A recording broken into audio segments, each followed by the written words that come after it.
Seems like corporate media is just now catching up to the biggest part of the George Santos story. And when I say biggest, I mean it has the most implications for the USA. Uh, and that would be the $700,000 he lent himself.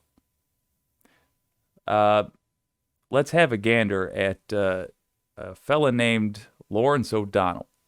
I often rank the corporate media types on a sort of constantly updating list based on their past history and recent activity of where they stand. Lawrence O'Donnell has been rising and rising since 2016. He didn't used to be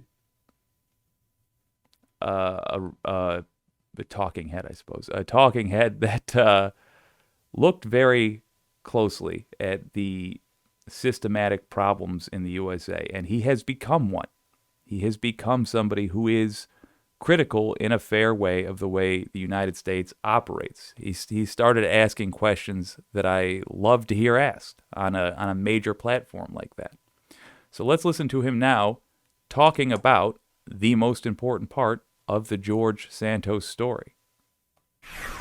The craziest election story of the year got crazier today and possibly a bit more criminal, with CNBC reporting more details about how George Santos lied his way into the House of Representatives. Wealthy donors received calls and emails from a man who said he was Dan Meyer, Republican leader Kevin McCarthy's chief of staff during the 2020 and 2022 election cycles, according to people familiar with the matter. His name was actually Sam Miele, and he worked for Santos raising money for his campaign, according to one GOP donor who contributed to Santos's campaign.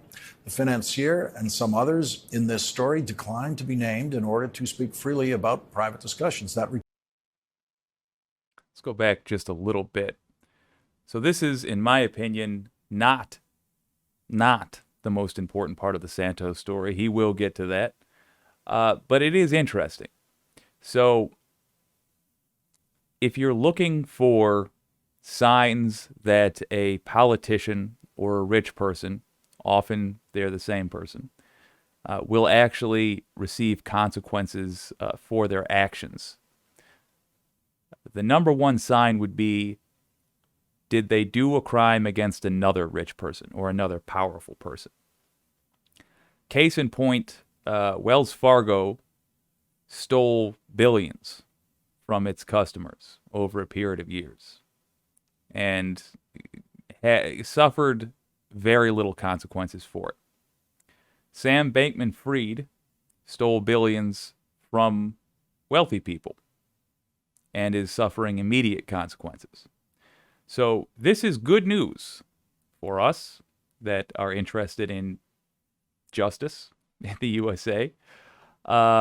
This is good news because that means Santos will have made even more enemies, and he will have made enemies out of people that actually the Justice Department cares about.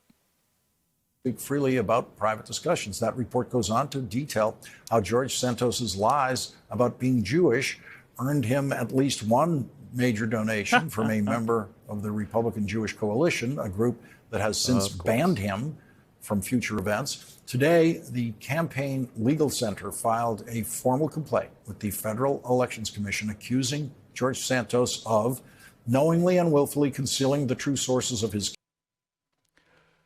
I just got to make fun of Republicans a little bit. Of course, the Republican Jewish Coalition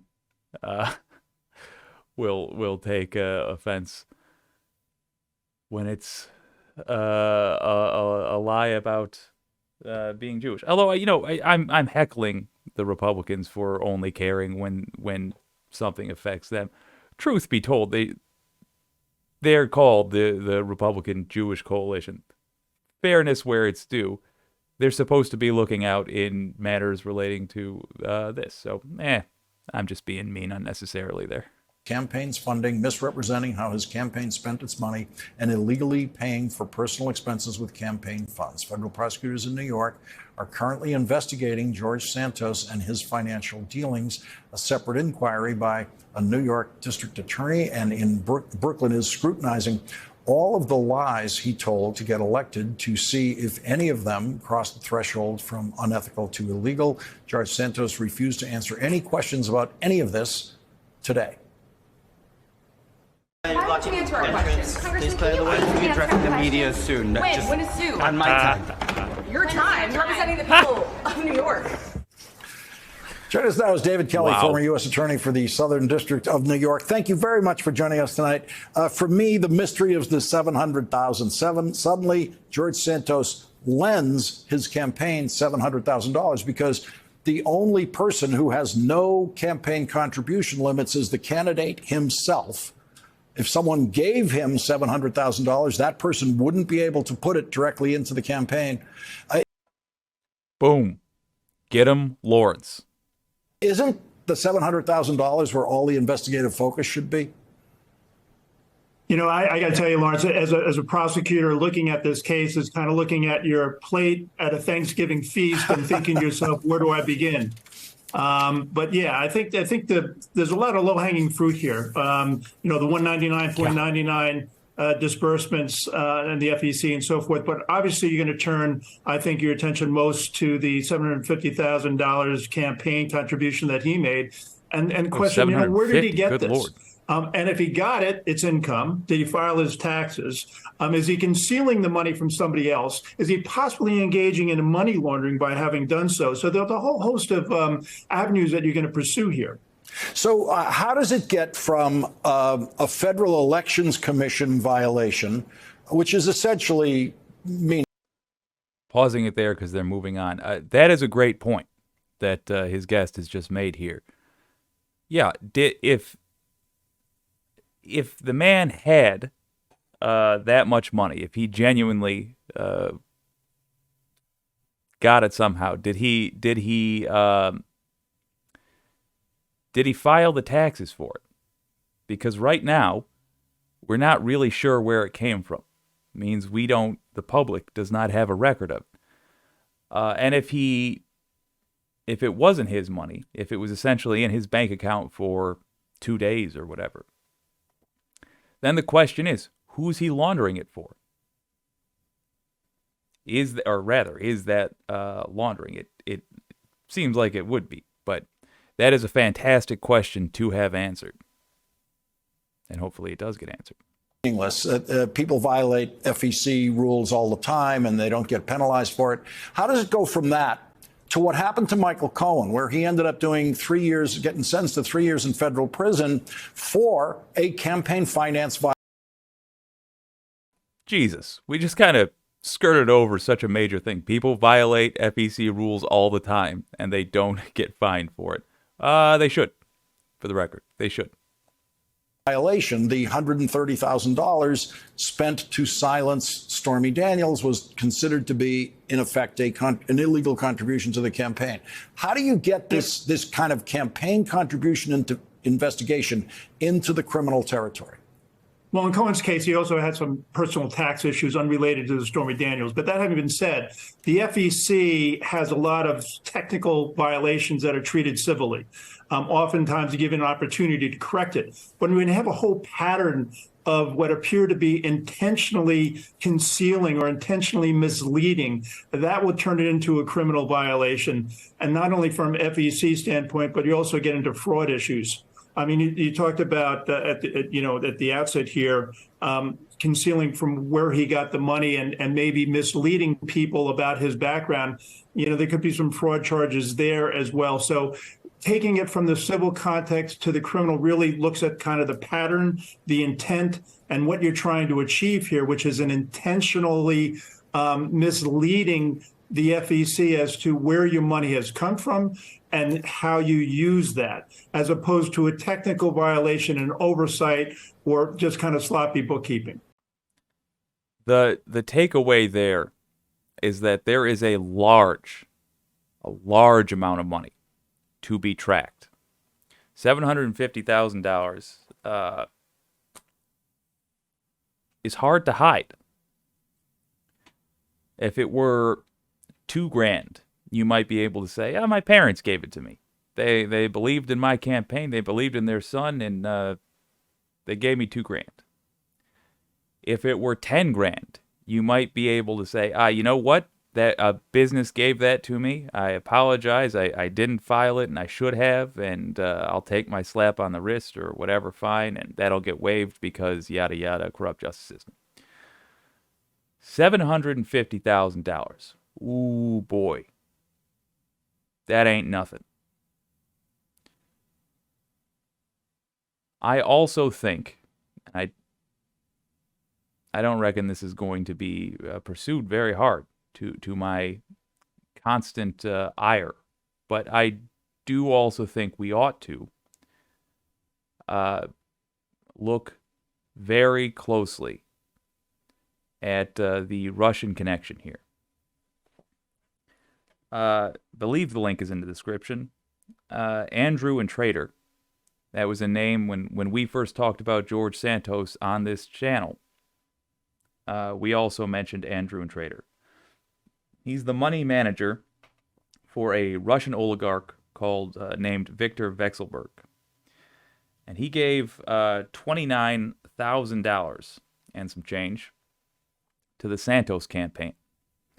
You want to look for people that Santos has a connection with that would have $750,000 to give the man for whatever nefarious purpose. That'll be Viktor Vekselberg, without a doubt. This guy's companies have also been up to shady business, to the point that they had to do a rebrand and just be called something else altogether.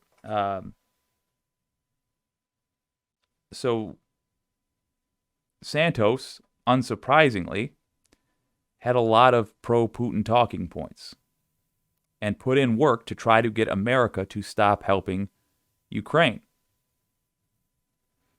Setting aside the morality of that, it is in America's interest for, number one, the Ukrainians to prevail in their war against Russia, which is invading them currently, as we speak right now, as we're warm and have reliable electricity. A lot of Ukrainians aren't, because they're getting shelled. A lot of Ukrainians are never going to do anything again because they've been killed. Unprovoked assault, unprovoked invasion from Russia. It's hard for me to set aside the morality. I said I would. Let's genuinely set it aside for a moment. It's in America's interest because it drains Russian resources. According to Bob Mueller, Russia did interfere in the 2016 election. Russia almost certainly interfered in the 2020 election. Russia is not a friend.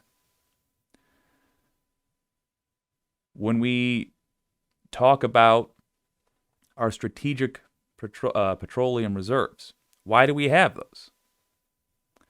For the hypothetical war we may one day need to fight against Russia and or China.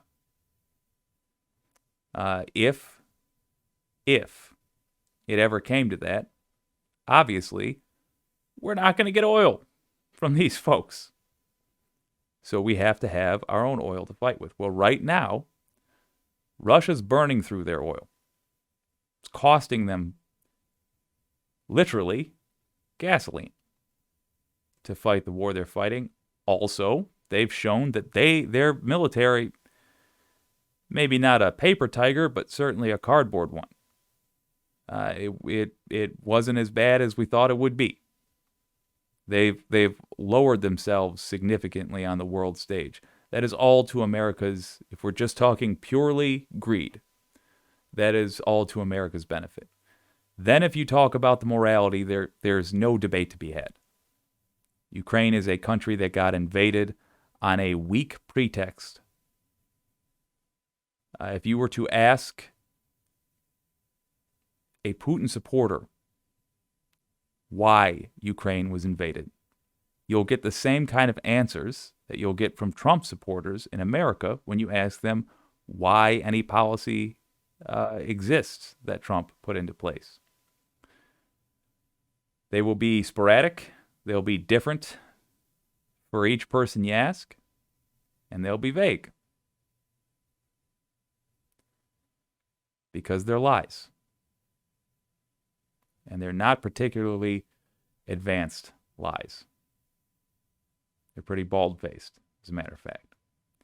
Well, George Santos, this guy who is Brazilian-American, we think, he was super on the side of Russia. And surprise, surprise, he got a huge influx of cash on the record from Vekselberg, or at the very least Andrew and Trader, the money manager and I believe cousin of Vekselberg.